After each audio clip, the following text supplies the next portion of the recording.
ಕರ್ಮದ ದಾರಿ ಬಹಳ ವಿಚಿತ್ರವಾದದ್ದು. ನಾವು ಇದನ್ನು ತಿಳಿಯುತ್ತಾ ಹೋದಂತೆ ನಮಗೆ ಆಶ್ಚರ್ಯವಾಗುತ್ತದೆ. ಕರ್ಮ ಜನಗಳನ್ನು ಒಗ್ಗೂಡಿಸುತ್ತದೆ ಮತ್ತು ದೂರವೂ ಮಾಡುತ್ತದೆ.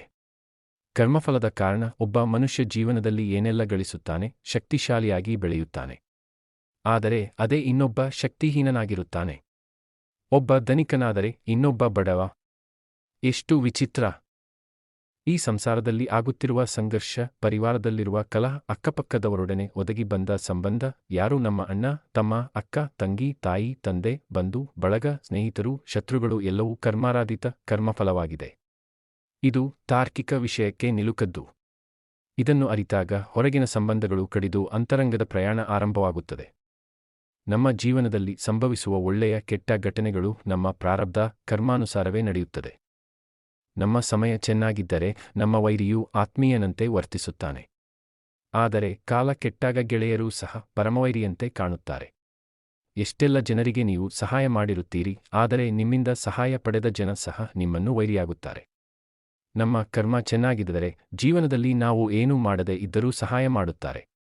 ಕರ್ಮ ಮತ್ತು ಸಮಯದ ಆಟ ಮಹತ್ವದ್ದಾಗಿರುತ್ತದೆ. ಬಹಳ ಹಳೆಯ ಮಾತು.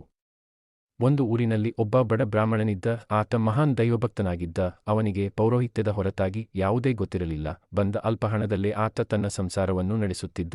ಆದರೆ ಬ್ರಾಹ್ಮಣನ ಪತ್ನಿ ಇದರಿಂದ ಸಂತುಷ್ಟಳಾಗಿರಲಿಲ್ಲ. ಆಕೆ ಮೇಲಿಂದ ಮೇಲೆ ಹೇಳುತ್ತಿದ್ದಳು, ಬೇರೆ ಏನಾದರೂ ಕೆಲಸ ಮಾಡಿ.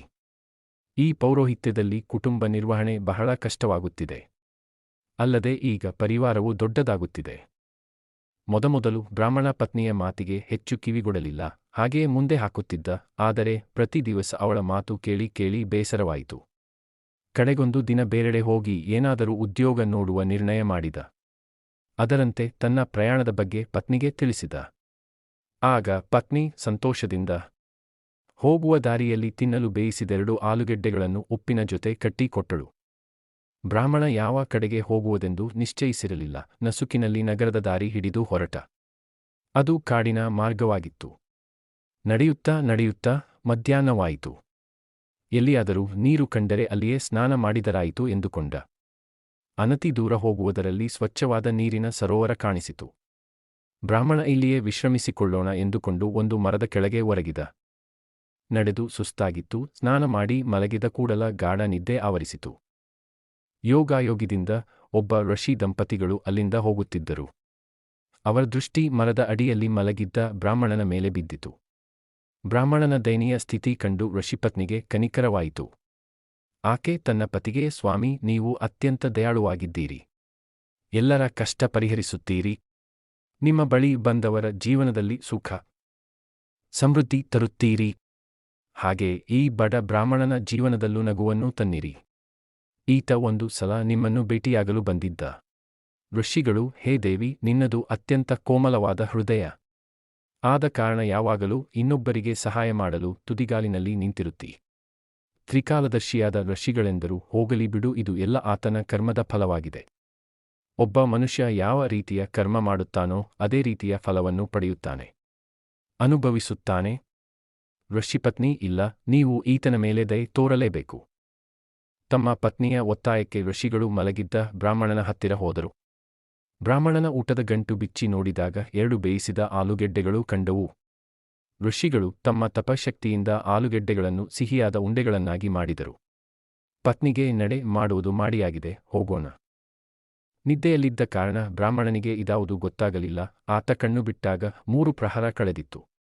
ಬಹಳ ಹಸಿವಾಗಿತ್ತು. ಆತ ಊಟದ ಚೀಲವನ್ನು ಬಿಚ್ಚಿದಾಗ ಅದರಲ್ಲಿ 2 ಉಂಡೆಗಳು ಕಂಡವು.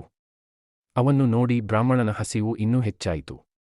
ಇದು ಯಾವ ಯಜಮಾನನ ಮನೆಯಿಂದ ಬಂದಿದ್ದು ಎಂದುಕೊಳ್ಳುತ್ತಾ ಬಾಯಿಯಲ್ಲಿ ಹಾಕಿಕೊಂಡ. ಬಹಳ ರುಚಿಯಾಗಿದ್ದವು. ಆದರೆ ಏನಾಶ್ಚರ್ಯ, 2 ಉಂಡೆಗಳನ್ನು ತಿಂದ ಮೇಲೆಯೂ ಚೀಲದಲ್ಲಿ ಮತ್ತೆರಡು ಉಂಡೆಗಳ ಇದ್ದವು. ಹೀಗೆ ತಿನ್ನುತ್ತಾ ತಿನ್ನುತ್ತಾ 12 ಉಂಡೆಗಳನ್ನು ತಿಂದ. ಆದರೆ ಪ್ರತಿ ಸಲವೂ 2 ಉಂಡೆಗಳು ಚೀಲದಲ್ಲಿ ಇದ್ದೇ ಇರುತ್ತಿದ್ದವು. ಈಗ ಆತ ಇದರ ಬಗ್ಗೆ ಯೋಚಿಸುವುದನ್ನು ಬಿಟ್ಟುಬಿಟ್ಟ. ತನ್ನ ಸಾಮಾನುಗಳನ್ನು ತೆಗೆದುಕೊಂಡು ಮತ್ತೆ ಮರಳಿ ಮನೆಯಡೆ ಲಗುಬಗೆಯಿಂದ ನಡೆದ. ರಾತ್ರಿಯ ಮೊದಲ ಪ್ರಹರ ಕಳೆಯುವುದರಲ್ಲಿ ಮನೆ ಸೇರಿದ.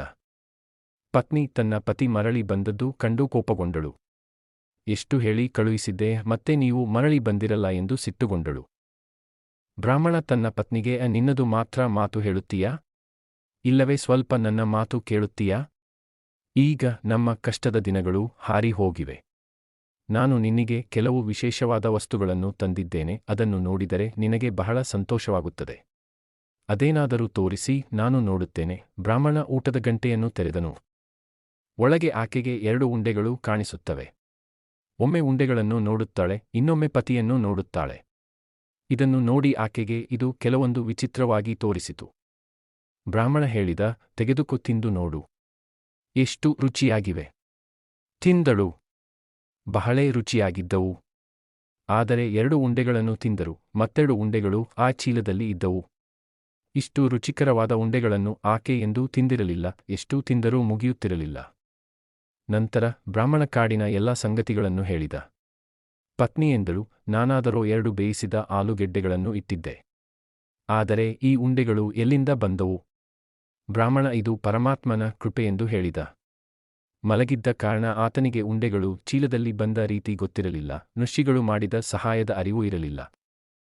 ಈಗ ಬ್ರಾಹ್ಮಣ ತನ್ನ ಮನೆಯ ಎದುರು ರಾಮ ಮಿಠಾಯಿ ಅಂಗಡಿ ಎಂದು ಫಲಕ ಹಾಕಿ ವ್ಯಾಪಾರ ಆರಂಭಿಸಿದ. ಆತನಿಗೆ 1-2 ಬೇಡಿಕೆಗಳು ಬಂದವು. ಕೂಡಲೇ ಅವನ್ನು ಒದಗಿಸಿದ. ಅವನ ಉಂಡೆಗಳ ರುಚಿ ಎಲ್ಲೆಡೆ ಹರಡಿತು. ಅವನ್ನು ತಿಂದವರು ಹೊಗಳದೇ ಇರುತ್ತಿರಲಿಲ್ಲ. ಇಂತಹ ಸ್ವಾದಿಷ್ಟವಾದ ಉಂಡೆಗಳನ್ನು ಅವರುಗಳು ಅಲ್ಲಿಯವರೆಗೆ ತಿಂದಿರಲಿಲ್ಲ, ಏಕೆಂದರೆ ಆ ಉಂಡೆಗಳ ಮೇಲೆ ಋಷಿಗಳ ಅಮೃತ ದೃಷ್ಟಿ ಬಿದ್ದಿತ್ತು. ಆದ ಕಾರಣ ಅವು ಬಹಳೇ ರುಚಿಯಾಗಿದ್ದವು. ಬ್ರಾಹ್ಮಣ ಉಂಡೆಗಳ ಗಂಟಿನ ವಿಷಯ ಎಲ್ಲರಿಂದ ರಹಸ್ಯವಾಗಿ ಇಟ್ಟಿದ್ದ. ಊರಿನ ಜನಕ್ಕೆ ಆಶ್ಚರ್ಯ, ಕಾರಣ ಯಾರೊಬ್ಬರೂ ಆತ ಉಂಡೆ ಮಾಡುವುದನ್ನು ಕಂಡಿರಲಿಲ್ಲ. ಅವನ ಮನೆಯಿಂದ ಉಂಡೆಗಳ ಮಾಡುವ ಘಮಘಮ ವಾಸನೆ ಬಂದಿರಲಿಲ್ಲ. ಅಂಗಡಿಯಿಂದ ಉಂಡೆ ಮಾಡಲು ಬೇಕಾದ ಸಾಮಾನುಗಳನ್ನು ಕೊಳ್ಳುತ್ತಿರಲಿಲ್ಲ. ಇದು ಅವರಿಗೆ ಚಿದಂಬರ ರಹಸ್ಯವಾಗಿತ್ತು. ಈಗ ಬ್ರಾಹ್ಮಣನ ಆರ್ಥಿಕ ಸ್ಥಿತಿ ಸಾವಕಾಶವಾಗಿ ಸುಧಾರಿಸುತ್ತಾ ಸಾಗಿತು. ಒಂದು ಒಳ್ಳೆಯ ಮನೆಯನ್ನು ಕಟ್ಟಿಸಿ ಇರತೊಡಗಿದ. ಓಡಾಡಲು ಕುದುರೆಯನ್ನು ಕೊಂಡುಕೊಂಡ. ಪತ್ನಿಗೆ ಅನೇಕ ಆಭರಣಗಳನ್ನು ಮಾಡಿಸಿದ. ಪತ್ನಿಯ ಮಾತು ಕೇಳಿ ಬ್ರಾಹ್ಮಣ ರಾಜನ ಆಸ್ಥಾನಕ್ಕೂ ಹೋಗಿ ಬರುತ್ತಿದ್ದ. ಆದರೆ ಯಾವಾಗ ಒಬ್ಬ ವ್ಯಕ್ತಿ ಸಮಾಜದಲ್ಲಿ ಕಣ್ಣೆದುರು ಬೆಳೆಯುತ್ತಾನೆ, ಸಮಾಜದ ಬಹುಜನರಿಗೆ ನೋಡಲು ಆಗುವುದಿಲ್ಲ. ಅವನಿಗೆ ಅನೇಕ ಶತ್ರುಗಳು ಹುಟ್ಟಿಕೊಳ್ಳುತ್ತಾರೆ. ಬ್ರಾಹ್ಮಣನ ಪರಿಸ್ಥಿತಿಯೂ ಹಾಗೆಯೇ ಆಗಿತ್ತು. ಹೊಟ್ಟೆಕಿಚ್ಚುಪಡುತ್ತಿದ್ದ ಅನೇಕ ಊರ ಜನ ಈಗ ರಾಜನ ಬಳಿ ಕಿವಿ ತುಂಬಲು ತೊಡಗಿದರು. ಊರ ಜನಗಳಿಗೆ ಉಂಡೆಗಳ ರಹಸ್ಯ ತಿಳಿದು ಹೋಗಿತ್ತು. ಈ ಮಾತು ರಾಜನ ಕಿವಿಗೂ ಬಿದ್ದಿತ್ತು. ಜನ ರಾಜನಿಗೆ ಇಂತಹ ಅಪೂರ್ವವಾದ ವಸ್ತು ರಾಜನ ಬಳಿ ಇರಬೇಕು ಎಂದು ಹೇಳಿದರು. ರಾಜ ಯೋಚಿಸಿದ, ಒಬ್ಬ ಕ್ಷುದ್ರ ಬ್ರಾಹ್ಮಣನಿಗೆ ಇದರಿಂದ ಏನಾಗಬೇಕಿದೆ? ತನಗೆ ಇಷ್ಟು ದೊಡ್ಡ ಅರಮನೆಯಿದೆ. ಎಷ್ಟೊಂದು ಜನ ಬಂದು ಹೋಗಿ ಮಾಡುತ್ತಾರೆ. ಇಂತಹ ಅಪೂರ್ವವಾದ ವಸ್ತು ತನ್ನ ಬಳಿ ಇರಬೇಕು. ಬ್ರಾಹ್ಮಣನಿಗೆ ಉಂಡೆಗಳ ಚೀಲದಿಂದ ಏನಾಗಬೇಕಿದೆ ಎಂದು ತನ್ನ ಸೈನಿಕರ ಕಳುಹಿಸಿ ಆಸ್ಥಾನಕ್ಕೆ ಕರೆಸಿದ. ಬ್ರಾಹ್ಮಣ ಸಭೆಗೆ ಬಂದ ಕೂಡಲೇ ರಾಜ ಆ ಅಪೂರ್ವವಾದ ಋಷಿಗಳು ಕೃಪಾಫಲವಾಗಿದ್ದ ಉಂಡೆಗಳ ಚೀಲ ಕೊಡಲು ಹೇಳಿದ. ಬ್ರಾಹ್ಮಣ ಮೊದಲು ಅದನ್ನು ಸಾಧ್ಯವಾದಷ್ಟು ತಳ್ಳಿಹಾಕಲು ಯತ್ನಿಸಿದ.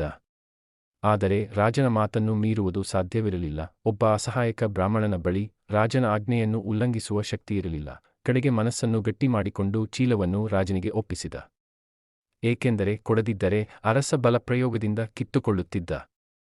ಬ್ರಾಹ್ಮಣನಿಗೆ ಪೌರೋಹಿತ್ಯದ ಹೊರತು ಬೇರಾವ ಕೆಲಸ ಗೊತ್ತಿರಲಿಲ್ಲ. ಉಳಿಸಿದ್ದ ಸ್ವಲ್ಪ ಧನವು ಸ್ವಲ್ಪೇ ಕಾಲದಲ್ಲಿ ಕರಗಿಹೋಯಿತು.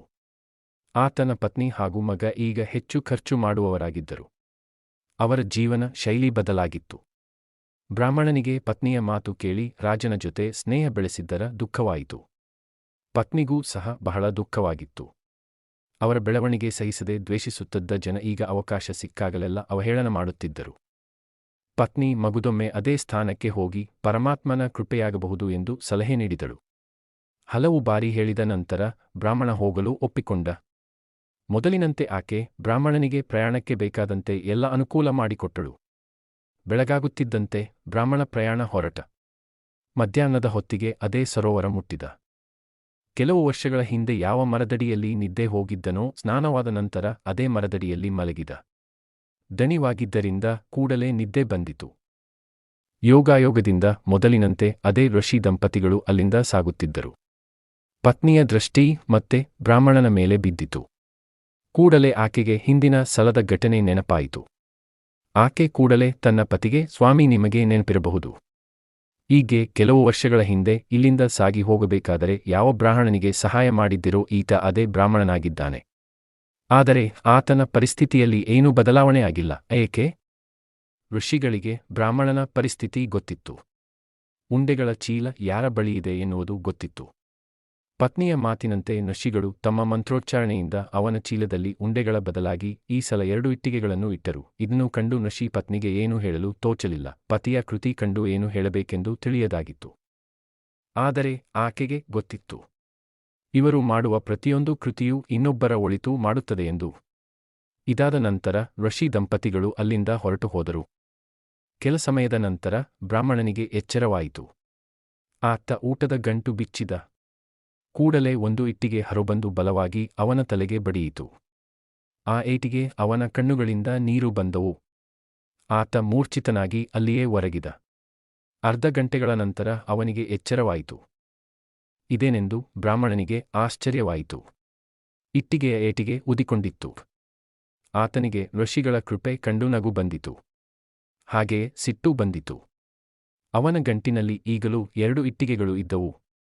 ಈ ಕೃತಿಯಲ್ಲಿಯೂ ಅವನಿಗೆ ಪರಮಾತ್ಮನ ಲೀಲೆಯೇ ಕಾಣಿಸಿತು. ಪರಮಾತ್ಮನ ಇಚ್ಛೆಯೆಂದು ಆತ ಮನೆಯ ದಾರಿ ಹಿಡಿದ. ಪತಿ ಬರುವುದನ್ನೇ ಕಾಯುತ್ತಿದ್ದ ಆತ ಬರುವ ರೀತಿ ಕಂಡು ದುಃಖವಾಯಿತು. ಅವಳಿಗನ್ನಿಸಿತು, ಇವರು ಬರಿಗೈಯಲ್ಲಿ ಬಂದಿದ್ದಾರೆ. ಬ್ರಾಹ್ಮಣನು ಏನೂ ಹೇಳಲಿಲ್ಲ. ಊಟ ಮಾಡಿ ಸುಮ್ಮನೆ ಮಲಗಿದ. ಕುತೂಹಲ ತಡೆಯದ ಪತ್ನಿಗೆ ಪತಿ ತಂದಿರುವ ಗಂಟು ನೋಡದೆ ಇರಲಾಗಲಿಲ್ಲ.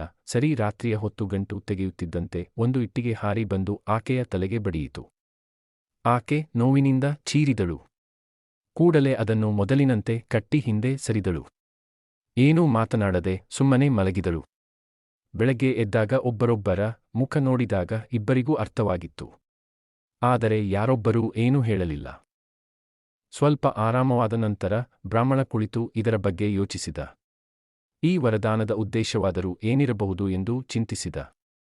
ಈ ಸಲ ಉಂಡೆಗಳನ್ನು ಕೊಡದೆ ಇಟ್ಟಿಗೆಗಳ ಏಕೆ ಕೊಟ್ಟನೆಂಬುದು ತಿಳಿಯದಾಯಿತು. ಕಡೆಗೆ ಅದನ್ನು ಒಂದು ನಿರ್ಜನ ಪ್ರದೇಶಕ್ಕೆ ತೆಗೆದುಕೊಂಡು ಹೋಗಿ ಬಾಯಿಯನ್ನು ವಿರುದ್ಧ ದಿಕ್ಕಿನತ್ತ ಮಾಡಿ ತೆರೆದ. ಕೂಡಲೇ ಇಟ್ಟಿಗೆಗಳು ಹಾರಿ ಹಾರಿ ಬೀಳತೊಡಗಿದವು. ಆ ಕೂಡಲೇ ಆತ ಬಾಯಿಯನ್ನು ಬಿಗಿಯಾಗಿ ಕಟ್ಟಿದ. ಗಂಟಿನಲ್ಲಿ ಈಗಲೂ 2 ಇಟ್ಟಿಗೆಗಳು ಇದ್ದವು. ಪರಮಾತ್ಮನ ಲೀಲೆಯ ರಹಸ್ಯ ತಿಳಿದಿತ್ತು. ಇದನ್ನು ಹೇಗೆ ಬಳಸುವುದೆಂದು ಆತ ಅರಿತಿದ್ದ. ತಾನು ರಾಜನೊಂದಿಗೆ ಯುದ್ಧ ಮಾಡಿ ತನ್ನ ಉಂಡೆಗಳನ್ನು ನೀಡುವ ಚೀಲವನ್ನು ಪಡೆಯಬೇಕು ಎಂಬುದೇ ದೇವರ ಉದ್ದೇಶವಾಗಿತ್ತು. ಮರುದಿವಸ ಬ್ರಾಹ್ಮಣ ರಾಜನಿಗೆ ಒಂದು ಸಂದೇಶ ಕಳುಹಿಸಿದ. ಎಲೈ ರಾಜ, ನನ್ನಿಂದ ಕಿತ್ತುಕೊಂಡ ಉಂಡೆಗಳನ್ನು ನೀಡುವ ಚೀಲವನ್ನು ಮರಳಿಕೊಡು. ಅದು ನನ್ನ ಜೀವನಾಧಾರವಾಗಿತ್ತು. ಅದರ ಜೊತೆಗೆ ಅರ್ಧ ರಾಜ್ಯವನ್ನು ಕೊಡು. ಇಲ್ಲದಿದ್ದರೆ ಯುದ್ಧಕ್ಕೆ ಸಿದ್ಧನಾಗು. ಬ್ರಾಹ್ಮಣನ ಮಾತು ರಾಜನಿಗೆ ಉತ್ಪ್ರೇಕ್ಷೆ ಎನಿಸಿತು.